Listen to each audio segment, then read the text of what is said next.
Welcome back to Inside Demon Athletics, where you can learn what goes on behind the scenes from an athlete's perspective. This past week in Demon Athletics, women's soccer finished their historic season, losing in the semifinals to Houston Christian University.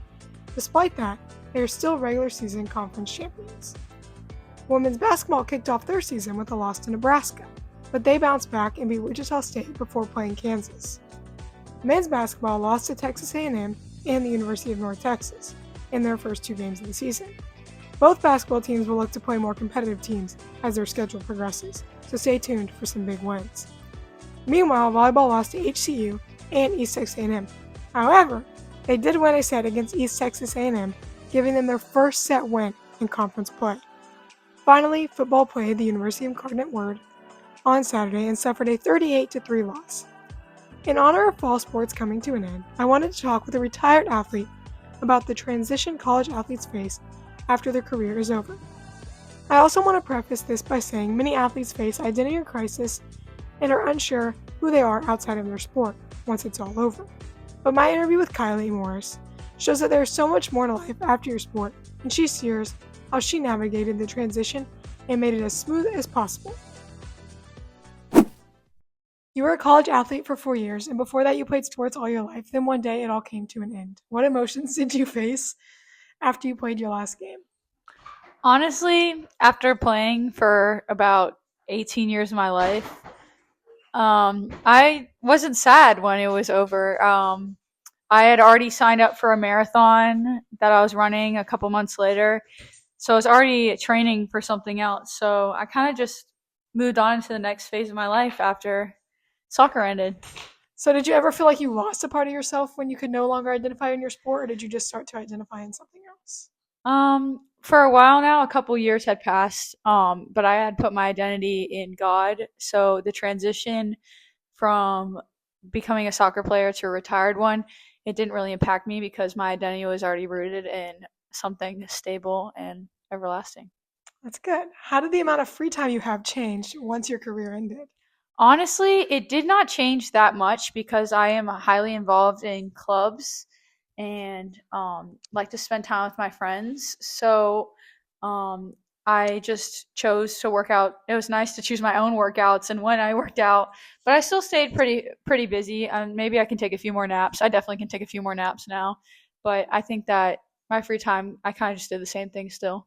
Was it like a relief when it all came to an end? Like you were like, oh, I can actually go do things with other friends instead of just your soccer friends? Yes, it was definitely a relief to have my own time and my own schedule and to just, go on an adventure on a whim. I don't have to work around a soccer schedule where you only get one off day a week. So that was really nice. Overall, would you say that your mental health was better once your sport was over, or did it like get negatively affected when it came to an end? I would say it got better. Um, yeah, I think it got better. I was the type of player that always had to bring the energy to practice, and it was nice to not always have to bring like energy. Like I could just rest and relax and not. It was a lot more relaxing when I stopped playing. It was like a burden taken off your shoulders, kind of. Yeah, because sometimes I would be having a bad day, but I knew at practice I couldn't have a bad day. I could just only be happy. So in a previous episode, I actually talked to Bree, the goalkeeper, and I asked her what she was most scared of after her career was over, and she said not having like someone make her go work out and not having that structure. Did you ever struggle with not having the structure or like getting motivation? Um, no, not at first because I did train for a marathon, and then after that I did take a couple like weeks off because I was tired after all that. And I would say no. I grew up in a family that's very active, and I still like right now I'm kind of just doing whatever I want, playing pickup soccer, lifting. I don't know. I'm the type of person that has to move their body to have like a happy life. So for me, I am self motivated to still work out, but I know for others that might not be the case. So they kind of just have to figure out what works their schedule and just make their physical health and mental health a priority. So now that it's all over, do you feel like being a college athlete was worth it? Oh, I definitely think so. I think that if you love your sport deeply and want to have a good 4 years of college, I think it is totally worth it. It does take a lot of sacrifice, and you can't live the normal college lifestyle, But if you love your sport deeply enough, you make some really good friends. You get a built-in family going into college, and I think it is worth it 100%. Do you think it may have helped you like prepare for your future, like in the workforce and things like that?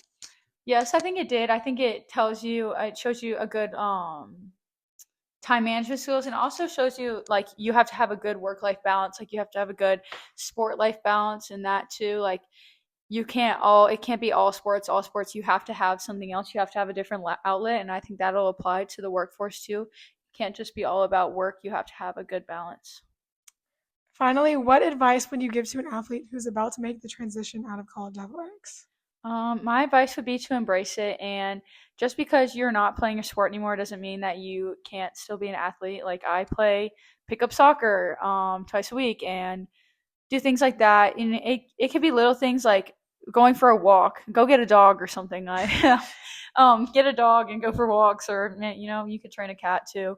But you could I think that just like don't isolate yourself, make friends, join little groups and communities, and just allow yourself to have the freedom and do adventures that you've always wanted to do but weren't able to because of your sport. So, finally, for a little fun question, what is your new favorite hobby? Oh, my new favorite hobby is definitely going on walks with my dog. We go on a ton of walks now. We didn't walk as much when I was in season because I was just tired and lazy. But I don't think you were lazy. I think you were just tired. yeah, but now we go on tons of walks, and I know she loves it, and I love it too. Alrighty, perfect. Thank you so much. Yay! Next week, football plays Nichols and Thibodeau on Saturday at 3 p.m. They will then finish their season the following Thursday, November 20th against SFA at 6:30 p.m. at home. And volleyball will finish up their season with a game against Texas A&M Corpus Christi on Saturday at 1 p.m. in Natchitoches. Men's basketball will play Ecclesia College on Friday and San Francisco next Tuesday. Lastly, women's basketball plays Champion Christian Saturday at 6 p.m. at home. With fall sports coming to an end, make sure to go support your men's and women's basketball to help propel them into a successful season. And as always, Fork 'em Demons.